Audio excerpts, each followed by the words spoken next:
and welcome back into your box seat. Time for us to get relatively serious here. We've got the CEO of Harness Racing New Zealand, Edward Rennell, kindly joining us.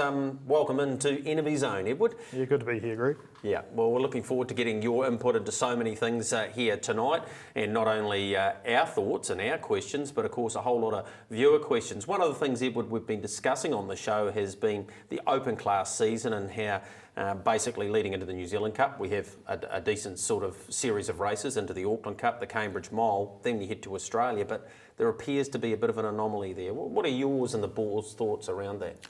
Yeah, there's no doubt the Auckland Cup moving from March to 31 December has changed the landscape, and it was a logical move. If you looked at the Australasian Grand Circuit, with the Inter-Dominions in the start of December and the Hunter Cup and the Victoria Cup and the Miracle Mile moving to March, there was really no option.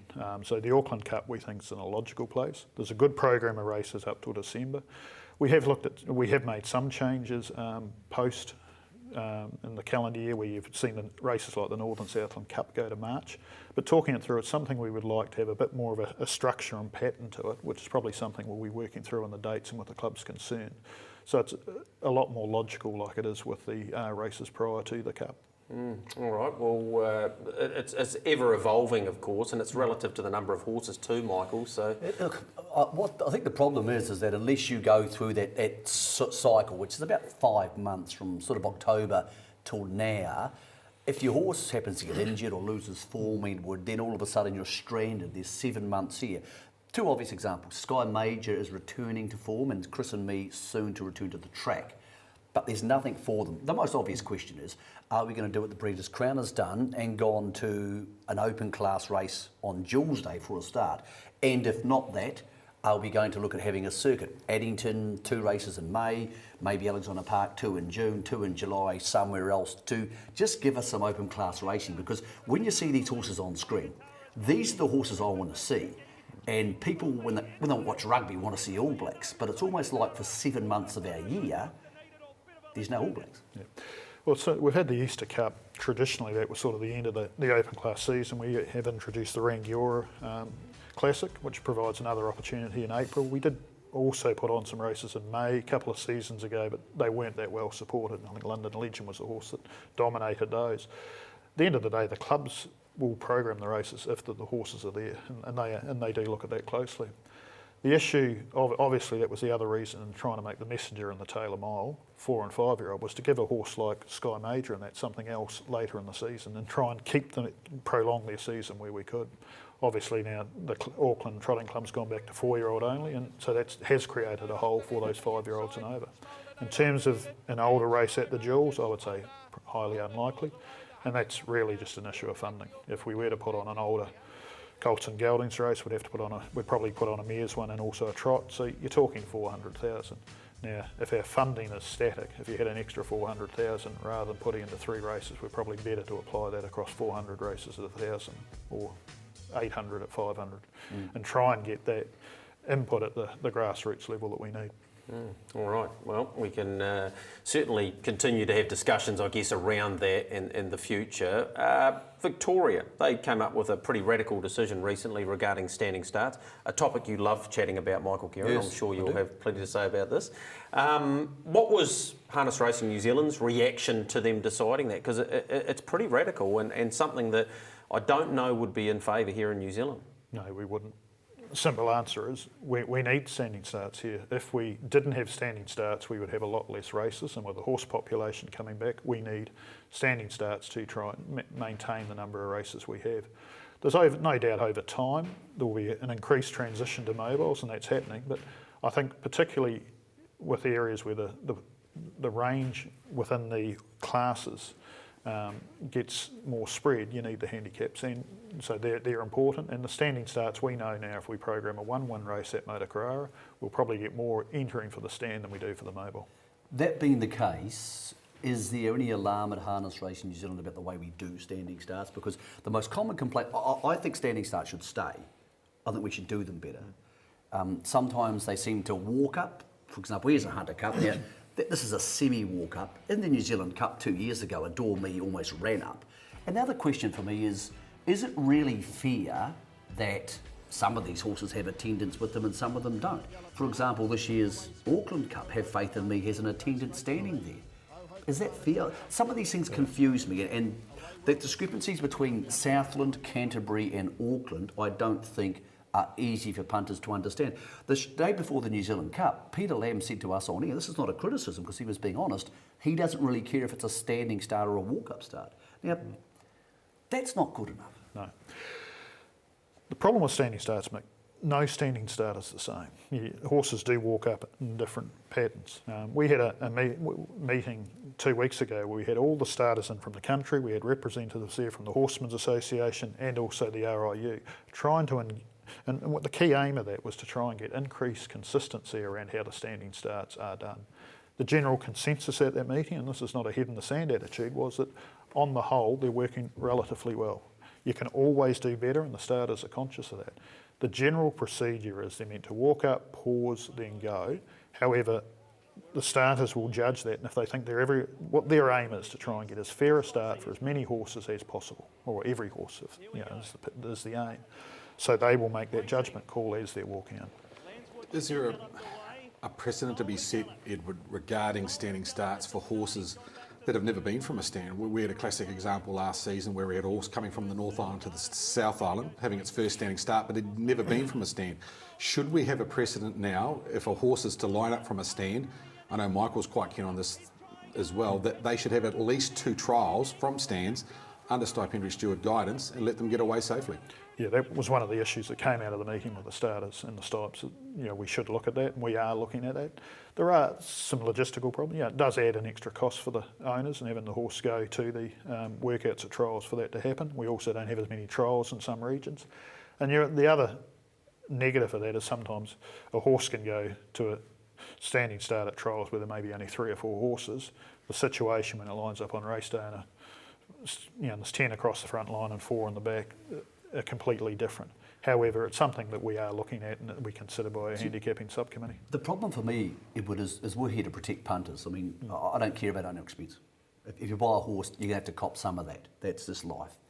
But what happens at the moment is Auckland Reactor can never go from a standing start. He's a bad example. He runs a 3, Have Faith in Me. And then he comes back at 4 and he can gallop at the trials and still go to the races. So what protection do I get? He can go to $1.10, $1.20, gallop. I lose all my money. Now that's all right for me because we'll still play and you'll still play. But the gallop punter who has his 10,000 on will go, nah, no more for me. And that protection, I think, can only be good for the industry. Why doesn't this is a rule? Why do we need to even discuss this? Why don't we just bring this in? We're a small industry. Well, I think that the key, and that's what we are looking at, Mick. Whether it can, what I pointed out is there are some problems with it. And as I say, it's all very well a horse going to a trial where there's only 3 horses in it. The situation at trial should replicate what's happening on race day. Otherwise, it's of limited benefit. The issue is also the punters. We want to provide as much information to the punters so that they are aware of it. All right. Well, it's a great discussion point, and I'm sure it'll be ever evolving. The standing start. What I love about it is, of course, it provides us with a point of difference from the other codes. And I think if you want to bet into standing starts, why shouldn't you? Centralisation. I know you were part of this discussion, Michael. Yeah, an interesting one, Greg. And this was raised at the annual conference, Edward, about maybe bringing in some super club formats and smaller clubs not doing all their own work because that way we can cut down on expense. You've been around the country. Where does that stand, and do we have a likely model to see any clubs grouped together? Yep. Yeah, obviously we presented that at the annual conference back in August. Since then we've gone around every region and had discussions in terms of how that will come in. It's fair to say we've probably made better progress in some regions than others. It's probably evolving, Mick, into more a regionalisation plan. In the Waikato region, we're very close to having the full combination of harness racing, Waikato and Bay of Plenty clubs. Down Southland, the clubs down there were concerned around the combination of assets and the loss of club identity. However, the encouraging thing is in that region, we're looking at a model, sort of a Southland harness racing, where effectively the clubs would pull their results from race day in terms of their off-course and their fixed odds funding. The club's role would essentially be hosting the race making. They would have Southland Harness Racing, or the combined group, would cover the dates, the allocation of funding and programming. So you would end up with, instead of Club A running a race for 5,000 one week, Club B 10,000 the following week, they're going to end up with a consistent pattern where it might be, say, 7.5, or a base level of stakes that's consistent across all meetings with a feature meeting every 4 to 6 weeks. The tough talk, Edward, was that if this wasn't done voluntarily or together, there would be closures. We're seeing some wonderful tracks. The Kaikoura is obviously never going to close, which is great. We're seeing tracks on the west coast. Are there any doubts that there could be, is there any possibility we could still see closures, forced closures? I think over time, those issues the industry is going to have to address under the Earthquake Strengthening Bill, and also the enhanced health and safety requirements. So part of what we're working through with Southland is that's fine if they look at that model, the regionalisation, but we would be expecting the region to come back with a venue plan within 18 months. So that model we will then also be looking at for other regions such as central districts, and it may be a lot more palatable to the Canterbury clubs who had previously said they didn't want a bar of combining the assets and also the loss of club identity. So it's sort of 80% of where we were hoping to get to, but we're sort of attacking it on a region by region basis. Something that's associated with that, Edward, is the dates, and I understand certainly here in the north, the Cambridge and Auckland clubs have got together, and there's been some significant changes there. I know you were keen on this. Yeah, Craig. I know the dates are out for next season, and there are significant dates with back-to-back race meetings at Auckland at Cambridge. I mean, we don't have the horse numbers in the North Island to do this. I understand that on a basis now on a Thursday and Friday night, we're not going to have that Cambridge Thursday, Auckland Friday scenario anymore. Cambridge will race on a Thursday and Auckland will bypass, and that meeting will go to the following week. How's that gone about? Yeah, we basically went back to square one, Craig, with how we developed the calendar, and a lot of the dates have developed over time, and there wasn't a lot of logic to some of them. And we've sort of previously we'd looked at it from an individual club perspective. What we did this time was go back to square one and do the dates on a regional basis. So we didn't care what club it was, we allocated the dates to the region and then sat down with each region to try and ensure where's the best place to place these dates. Looking at also trying to get increased consistency and templating within the calendar. So a good example is the central districts. They currently, because they need two days to be to get the horses to the meeting, often to fit 2 days into the calendar is hard. So you might have two meetings, a 2-week gap, another 2 meetings, then 4 or 5 weeks to the next one. That was no good for horses trained in the region. So part of the consistency and templating we're looking at is from mid-October to the end of May, they will race every 3 weeks. And we're also looking at, say, their meetings at Manawatu will be Tuesday twilight, Thursday night.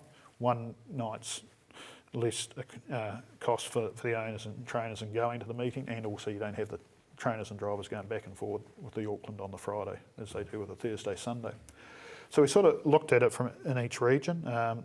With Cambridge and Auckland, obviously the back-to-back meetings are doing us no service, particularly at the start of the season and the end of the season. We end up with eight races at each with 6 or 7 in it.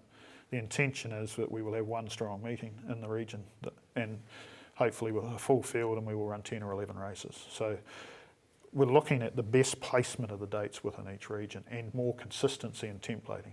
In Canterbury, we're looking at basically Addington every Friday night, apart from there's certain times where they don't run, i.e. when Nelson and Blenheim, and also the 2 weeks prior to Cup. And then you're looking at the Saturday, Sunday being either a mid-Canterbury or a Canterbury country meeting, and sort of a more logical flow of those. And so I think we're looking at 2 licences more in Canterbury, where we think the horse numbers will sustain it. And Otago, we were looking at about three less, and Southland, I think we're 2 down. So the final number is that we're about 12 licences less, but some of the 8 race cards will become 10 or 11. So we won't lose too many races at all. We won't, and I think it's a good move. I mean, what we want to do is have horses, big numbers, big turnover. That's what we need at the moment. We can't sustain having an 8-race program at Cambridge with 60 runners, and even Auckland on a Friday night. I mean, Auckland Cup night, 82 runners. I mean, we've got to look at a system that is certainly generating bigger numbers. Yep, Yeah, certainly so appears. the intention there, Craig, instead of having 2 unviable meetings, we'll end up with 1 viable one, and putting on a better quality racing for the public. Yep, certainly looks like a step in the right direction. We're going to take a short break here on your box seat. When we come back, a whole lot more questions from you at home as well as us, and we'll have a good look at the harness duels.